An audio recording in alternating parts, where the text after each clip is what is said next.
सबैजनाले यो भिडियो त हेर्नुभयो होला है। आज चितवनको भरतपुर महानगरपालिका वडा नम्बर 25 स्थित शुक्रनगरको कृष्ण चोकमा निकै हृदय विदारक घटना घटेको छ।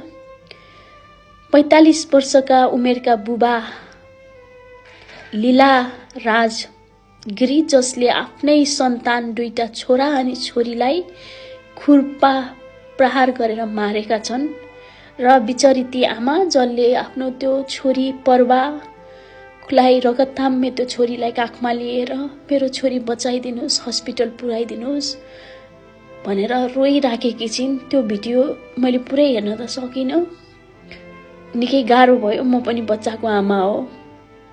कसरी त्यो बाउले आफ्नो सन्तानलाई मार्यो होला, कसरी यो घटना घट्यो होला, म तपाईहरुलाई यो विस्तृत रूपमा यो भिडियोमा भन्ने छु। कृपया भिडियो अन्तिमसम्म हेर्नुहोला।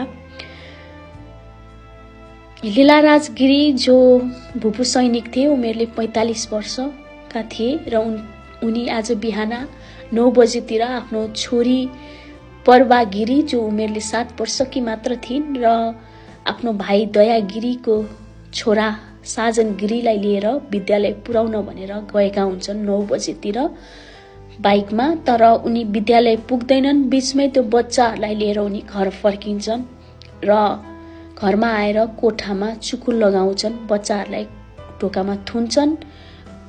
कोठाभित्र थुनिसकेपछि उनले ती दुईटा बच्चामाथि खुर्पा प्रहार गर्छन्।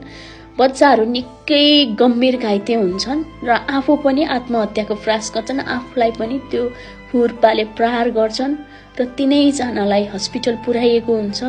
तर विडम्बना, ती दुईटा बच्चा जो अबोध थिए उनीहरूको चाहिँ हस्पिटल पुगिसकेपछि मृत्यु हुन्छ र जसले यो घटना घटायो लीलाराज गिरी, उनी भने गम्भीर रूपमा घाइते छन् र उनलाई अहिले भरतपुरको चितवन मेडिकल कलेजमा उपचार गरिराखेको छ। र यो कुरा खुल्न आएको छ कि उनी मानसिक रूपमा निकै विक्षिप्त थिए, मानसिक रोगी थिए र लामो समय यता उनले औषधि खान पनि छोडेका थिए रे र त्यही कारणले यो घटना घटेको हुन सक्छ भनेर प्रहरीले आधिकारिक रूपमा न्यूज बाहिर ल्याएको छ। तर अझै पनि अनुसन्धान भने जारी छ।